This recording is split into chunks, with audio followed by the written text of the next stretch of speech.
నేను ఎక్కువ సమయం తీసుకోను. ఈరోజు మనకు ఇది ఒక పరీక్ష. ఎందుకంటే మొన్ననే మనం అసెంబ్లీ ఎన్నికల్లో ఆశించిన ఫలితాలు సాధించలేదు.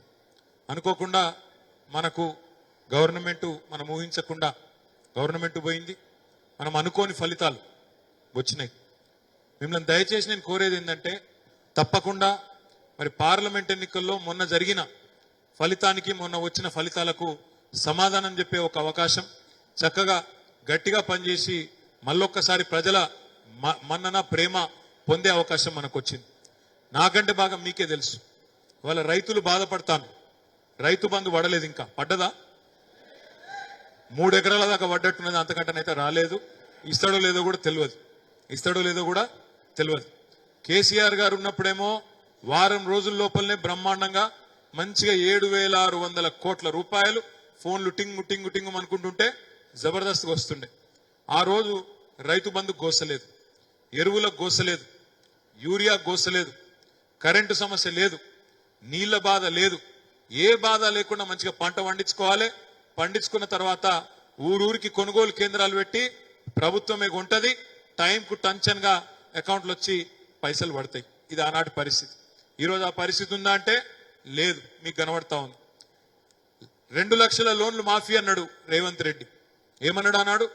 ఎవరన్నా తీసుకోనోళ్ళు ఉంటే డిసెంబర్ 8 దాకా బ్యాంకుకు కొనరి, తీసుకోనరి, తెచ్చుకోనరి.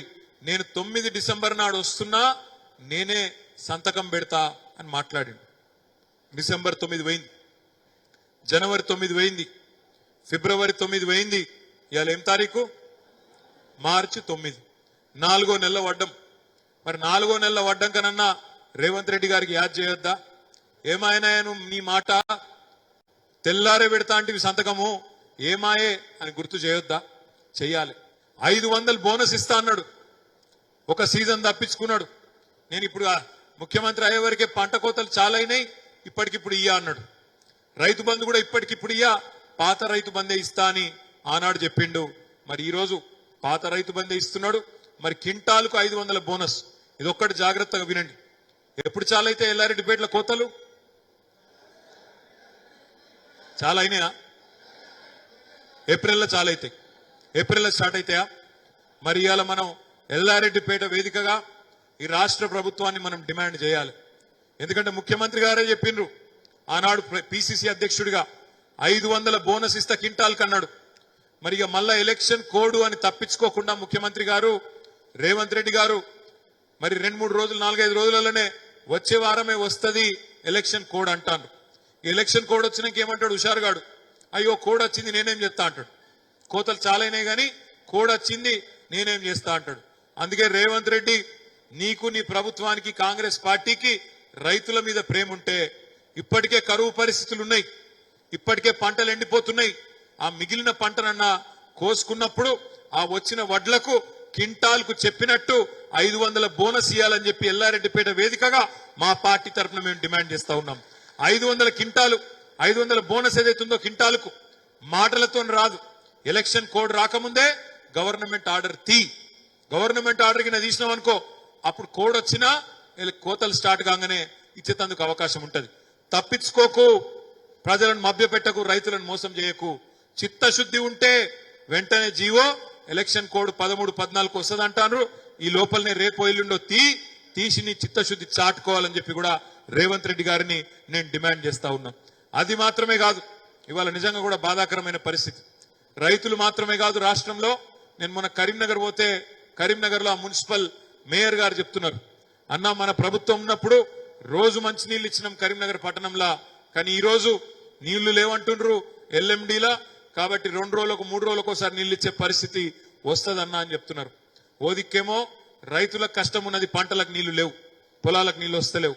ఇంకో దిక్కు ఎండాకాలంలో తాగునీళ్లకు కూడా గోసయ్యేటట్టుంది. పశుగ్రాసానికి పశువులకు నీళ్లకు కూడా ఇబ్బంది అయ్యే పరిస్థితి కనబడతా ఉన్నది. అందుకే రేవంత్ రెడ్డి గారు నేను చెప్పేది, మీరు భేషజానికి పోకండి. అనవసరంగా కేసీఆర్ మీదున్న కోపాన్ని, మా మీదున్న కోపాన్ని రైతుల మీద తీసుకోకండి. తక్షణమే మేడిగడ్డ బరాజుకు ఏవైతే 1-2 పిల్లర్ల కాడ సమస్య ఉందో తక్షణమే మరమ్మతులు చాలు చేయి. తక్షణమే చాలు చేసి 1-2 నెలల్లో పూర్తి చేసి ఆడికెళ్ళి నీళ్లు 1 పంపన్న చాలు చేసి నీళ్లు లిఫ్ట్ చేయి. అట్లయితే కనీసం ఎండాకాలానికి ప్రజల గొంతన్న ఎండకుండా కాపాడే అవకాశం ఉంటది. ఆ పనిన చెయ్యాలే, చిత్తశుద్ధి ఉంటే అని చెప్పి రేవంత్ రెడ్డి గారిని నేను విజ్ఞప్తి చేస్తున్నా.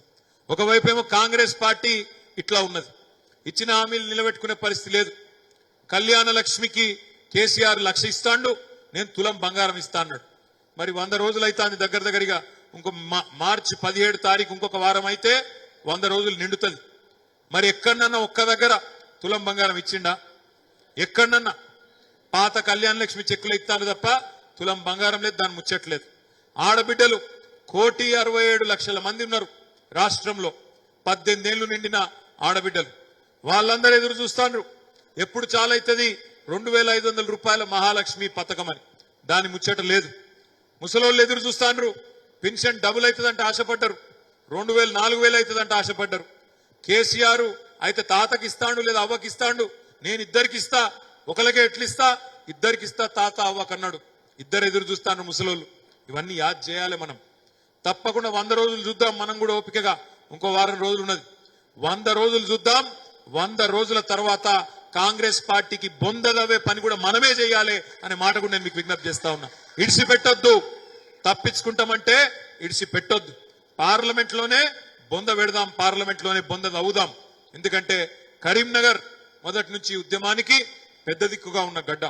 ఉద్యమ స్ఫూర్తితో ఉండే కరీంనగర్ పార్లమెంట్ లో గతంలో కేసీఆర్ గారిని ఆనాడు ఉప ఎన్నికలకు పోతే 2006లో మీరే దగ్గర ఉండి 2 లక్షల ఓట్ల మెజారిటీతో ఆనాటి కాంగ్రెస్ ప్రభుత్వానికి చెంపపెట్టులాగా తీర్పునిచ్చి గెలిపించింది ఇదే కరీంనగర్ పార్లమెంట్. రేపటి రోజున కూడా ఈ మోసకారి రేవంత్ రెడ్డి, ఈ మోసకారి కాంగ్రెస్ ప్రభుత్వానికి కరీంనగర్ పార్లమెంట్ నుంచే మనం తిరుగులేని విధంగా తిరుగుబాటు ప్రారంభించి చూపెట్టాలనే మాట కూడా నేను మీకు విజ్ఞప్తి చేస్తా ఉన్నా. తప్పకుండా కొంతమంది అంటారు ఆడ ఢిల్లీలో బీజేపీ ఉండే, ఈడ కాంగ్రెస్ ఉండే, మీకెందుకు వేయాలి అంటాను. అందుకే వేయాలి. ఎందుకు వేయాలంటే అటు వానికి ఇటు వీనికి పక్కల బల్లెంలోకి ఒకడు ఉంటేనే పని జరుగుతుంది. ప్రజల తరపున మాట్లాడేటోడు ఉంటేనే, కొట్లాడేటోడు ఉంటేనే పని జరుగుతుంది తప్ప లేకపోతే డూడు బసవన్నలను ఢిల్లీ దర్బారులో ఉస్కో అంటే ఉస్కో, డిస్కో అంటే డిస్కో అనేటోళ్లను గెలిపించుకుంటే 5 ఏళ్ళు ఏమైందో మీరే చూసింది. ఎట్లున్నాడు మన ఎంపీ గారు ఇప్పుడున్న ఆయన? ఎన్నడా నచ్చిండా ఎల్లారెడ్డిపేటకు? పొరపాటున ఎన్నడా నచ్చిండా? ఒక్క మండల మీటింగ్ అటెండ్ అయిందా? ఒక్క జిల్లా పరిషత్ మీటింగ్ అటెండ్ అయిందా? ఒక్క మున్సిపాలిటీ మీటింగ్ అటెండ్ అయిందా? పార్లమెంట్ లో ఒక్కనాడు మాట్లాడిండా? పార్లమెంట్ లో నేను తెలుసుకున్నా, బండి సంజయ్ గారి హాజరు శాతం 5-6% ఉన్నది. పిల్లలు చెప్తారు బడి దొంగ అని. గట్లనే బడి దొంగ ఆయన పోడు, పార్లమెంట్కు ఓడు. ఎందుకు ఓడు నేను కూడా ఆలోచన చేసిన. ఎందుకు ఓడు అంటే ఆయన బాధ ఆయనకున్నది. ఇంగ్లీష్ రాదు మాట్లాడదామంటే, హిందీ రాదు, ఈయన తెలుగులో మాట్లాడితే మనకే అర్థం కాదు, గాడేం అర్థమవుతుంది. ఇక ఇది బాధ. ఏం చెప్పుకోవాలి మరి ఆయన?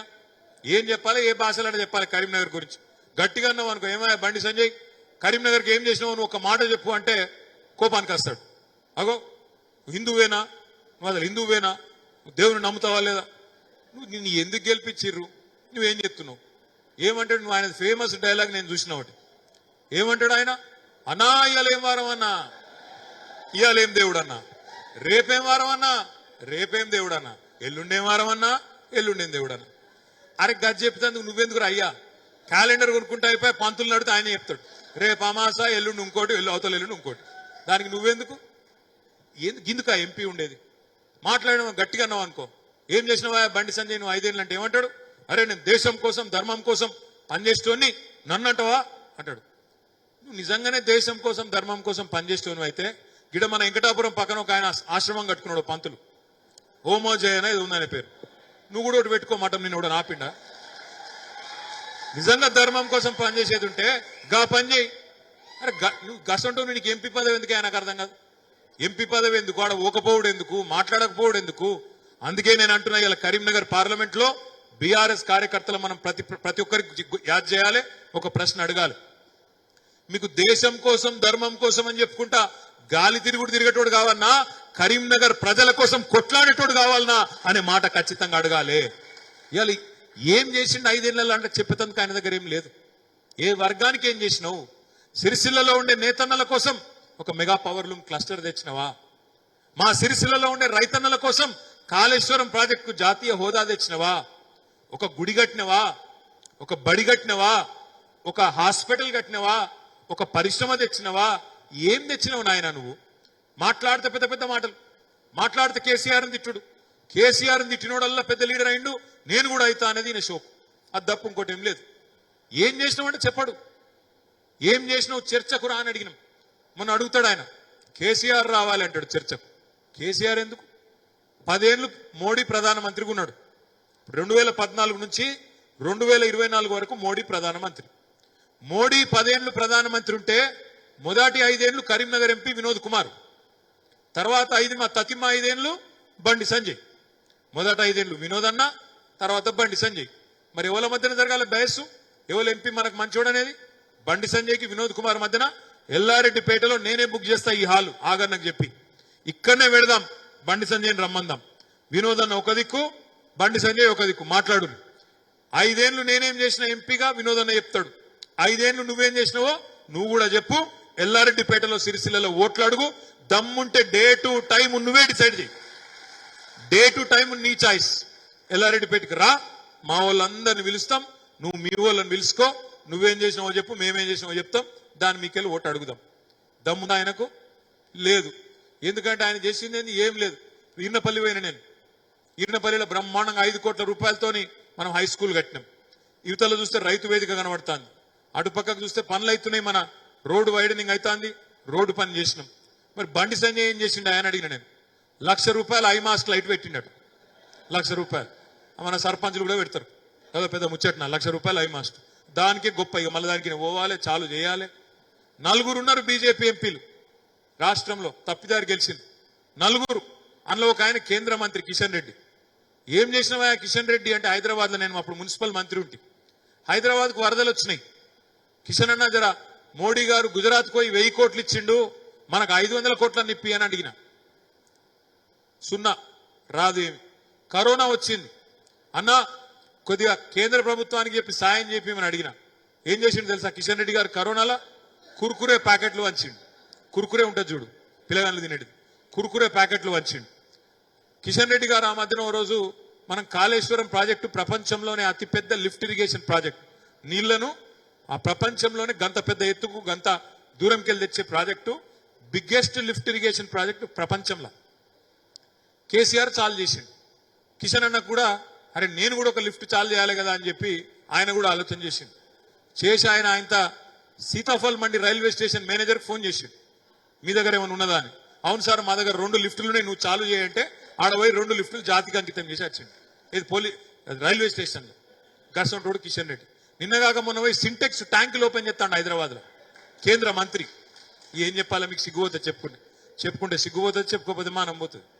గట్లున్నది బీజేపీలతో. ఇంకోటి మా అడుగుడు మర్చిపోయినా, ఇళ్లకు మొత్తం పంపుతాడట కదా, ఆ ఫోటోలు వచ్చినాయా మీకు కూడా? ఏది మోడీ, బండి సంజయ్, రాముడు వచ్చినాయా? మంచిగా తీసుకుపోయి పూజా మందిరంలో పెట్టిర్రా? ఎట్లయిందంటే పరిస్థితి, ఇప్పుడు గిట్లనే చీకటి పడుతుంటే ఇళ్లలో ఏమవుతుంది? వానకాలంలో పురుగులు వస్తాయి, ఆ పురుగులను పట్టుకున్నందుకు బలిలు వస్తాయి, ఉసిళ్ళు అవి పురుగులు వస్తాయి, ఆ పురుగులను తింటందుకు బలిలు వస్తాయి. ఇక బల్లి రాగానే మనం సుస్సని కొడుతుంటాం, ఇట్లా తువాలు ఉంటాయి, తువాల దాంతో దీంతో. ఆయనతో బల్లి పోయి ఆ రాముని పటం మీద పోయింది అనుకో, ఏం చెప్తాం? ఏం చేయం. ఎందుకంటే బల్లి మళ్ళీ అదివే ఆయనతో రాముని మీద ఆగే కొడితే రామునికి దాస్తుందా? ఏం చేయనో తెలియదు. వీళ్ళ పత కూడా గట్లే ఉన్నది.